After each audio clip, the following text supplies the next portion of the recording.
Mejor dicho, en términos de tecnología tampoco hay limitación. Doctor Braulio, muy interesantísima su exposición. Quería hacerle dos breves preguntas.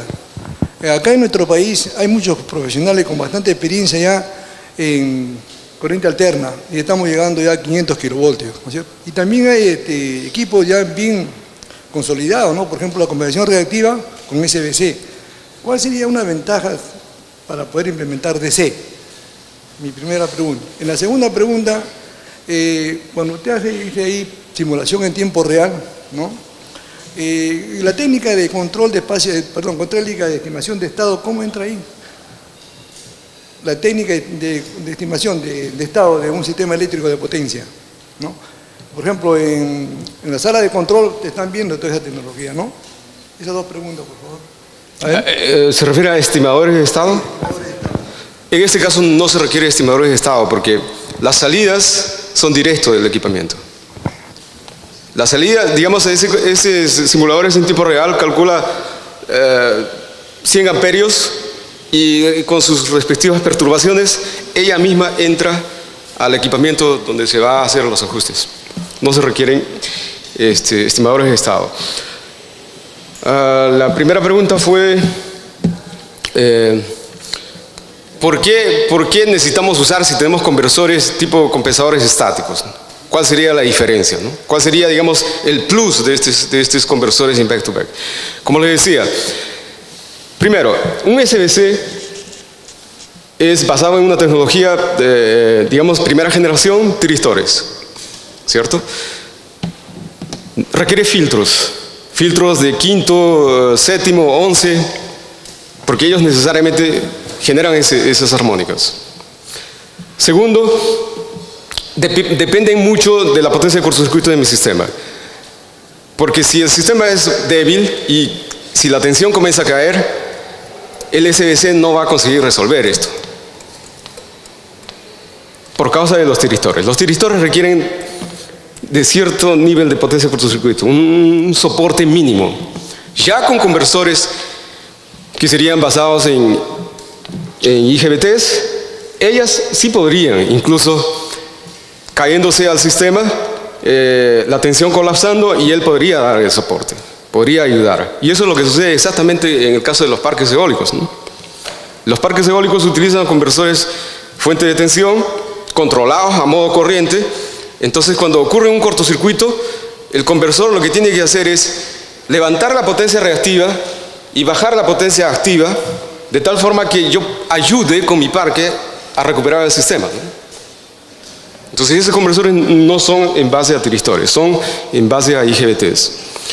Entonces más o menos siguiendo la misma lógica, si nosotros colocamos un conversor en back-to-back, podríamos resolver de forma globalizada varios problemas, desde ampliación de región de estabilidad, problemas de fenómenos de transitorios electromagnéticos, problemas de recomposición, ¿cierto? Problemas de minimización de transitorios en el caso de energización de líneas. Y lo más importante es que a través de esos conversores nosotros decidimos cuánto de potencia queremos transferir para un determinado punto y controlar la potencia reactiva de forma independiente entre los sistemas. Y con eso ganamos muchísimo, porque actualmente en transmisión en corriente alternada nosotros no decidimos cuánto vamos a transferir. Lo que se define, las tensiones que están colocadas en las barras y el camino, que sería la reactancia, ¿no? Eso es lo que decide, pero eso no nos da ninguna controlabilidad. Es decir, si hay que colocar varias líneas en paralelo en 500 kilovoltios, lo que pasa es que ahora mismo no lo estamos sintiendo ese problema.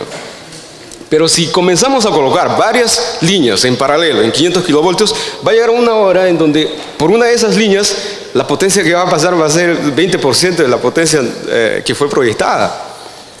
Entonces ese tipo de problemas ocurren cuando los sistemas son más mallados, más grandes.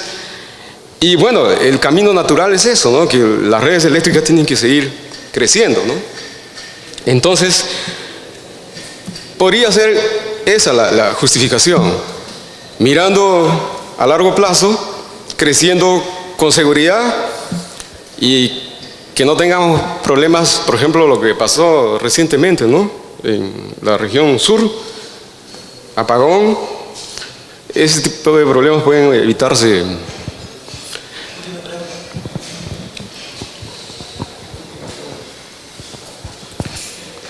¿Cuál es el efecto en los compensadores? El efecto de altura, temperatura, la humedad y también el fenómeno de las puestas a tierra y las descargas atmosféricas. Efecto de, digamos, el medio ambiente en conversores, descargas atmosféricas y puesta a tierra. Bueno, los conversores utilizados, por ejemplo, en transmisión corriente continua, ellos tienen un sistema redundante de refrigeración. La temperatura tiene que ser controlada al 100%. Ella no podría, digamos, quedar sin control, porque eso impacta rápidamente en la vida útil del conversor. Entonces, existe un sistema de control de refrigeración, control de humedad, etcétera, redundante. El sistema de puesta a tierra, evidentemente para una red eléctrica tiene que ser las más adecuadas, ¿no? Por ejemplo, para conectarle los electrodos en estos sistemas de transmisión se requiere 0.1 ohmio o menos. Entonces, por eso es que los electrodos requieren por lo menos 10 kilómetros de radio y electrodos colocados ahí, ¿no?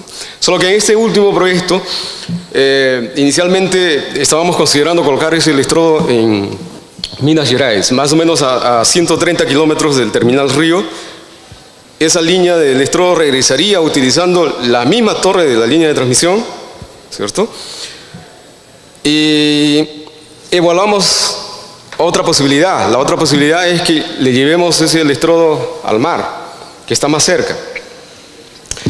Al final no fue ni al mar ni a Minas Gerais. Lo que más está prevaleciendo es que sea en la costa. Entonces se está bautizando electrodo costero, ¿no? ¿Qué cosa se ha ganado con eso? De que apenas se requiere menos de 50 metros en disposición lineal de electrodos, llega a la línea y se obtiene esa resistencia menor a 0.1 ohmios, ¿no? Entonces se gana espacio, es decir, se ahorra espacio, mejor dicho, y en línea también mucho más corta.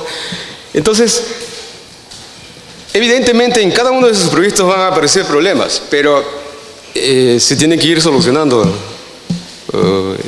paso a paso, ¿no? Sí, pero afortunadamente Brasil no tiene altura, ¿no? Todo es a menos de 2.000 metros sobre el nivel del mar. Entonces, esa es una gran ventaja. Aquí sí tendríamos problemas de ese tipo, ¿no? Porque pasaría, digamos, en algunos casos podría pasar hasta 4.000 metros sobre el nivel del mar, ¿no? Entonces, ahí es un problema serísimo en el tema ¿cómo es que se dice? El tema de aterramiento, ¿no? Y por último, el otro que me preguntó es sobre las descargas atmosféricas. En Brasil tenemos más o menos un nivel isoceraónico de 103 descargas por año. Una densidad de más o menos equivalente a 13 descargas por kilómetro cuadrado. Es altísimo, ¿cierto? Es mucho más que aquí. Y es en todas las regiones. Aquí, por lo menos por la costa, aparentemente no tenemos. Entonces, ese es un problema serio. Para eso, para evitar, por ejemplo, el fenómeno de back flashover, es que para ese dipolo, por ejemplo, se está utilizando 8 metros de cadena de aisladores. Entonces, de tal forma que minimicemos el problema de back flashover por descargas atmosféricas. Otro problema que hemos analizado, que fue bastante serio, es paralelismo. Es decir, no solamente se está pensando en colocar líneas de transmisión en 500 kilovoltios y usar, digamos, franjas separadas, ¿no? Sino usar una misma torre de transmisión y colocar los dos circuitos en 500 kilovoltios, por ejemplo. Y esto justamente es porque llega una gran cantidad de energía, por ejemplo, al terminal Río, pero esa energía, ¿por dónde la vamos a llevar? Al punto del consumo, ¿no? Entonces tenemos que repotenciar varias líneas, varios caminos y hay escasez de espacio. Entonces hay que utilizar una torre de transmisión con 2 circuitos. Pero eso, digamos, la tasa de salidas permitidas tiene que ser menor a 1, ¿no? Por cada 100 kilómetros y por año, ¿no? Menor a 1. Y si es mayor a 1, ese proyecto no es permitido, ¿no? Yo entiendo que aquí la tasa de fallas por 100 kilómetros por año es mucho más que 1. Aquí en algunas líneas, allá no es permitido. Entonces hay que hacer varios análisis. Uno de los análisis interesantes que yo considero es, por ejemplo, para ese caso de 2 circuitos en la misma torre que hemos colocado para evitar las fallas simultáneas y garantizar a su vez de que la tasa de falla para uno de esos circuitos sea menor a 1 y que la falla simultánea sea mucho menor, próxima a 0, es que hemos colocado un circuito sacrificado. ¿Y cómo lo hemos hecho ese circuito sacrificado? Es que simplemente hemos reducido, digamos, el número de aisladores, no físicamente, sino a través ¿cómo es que se dice? De los cachos o los anillos, reducido el gap. Entonces, cuando caiga una descarga atmosférica, lo primero que va a hacer es, si se tiene que superar el dieléctrico del aire, entonces la menor distancia, ¿no? Entonces por ahí va para tierra y bueno, disipamos y de tal forma que mantenemos operando el otro circuito, ¿no? Pero sí es un problema serio el tema de descargas atmosféricas. Muchas gracias. Muy bien, doctor. Muy bueno.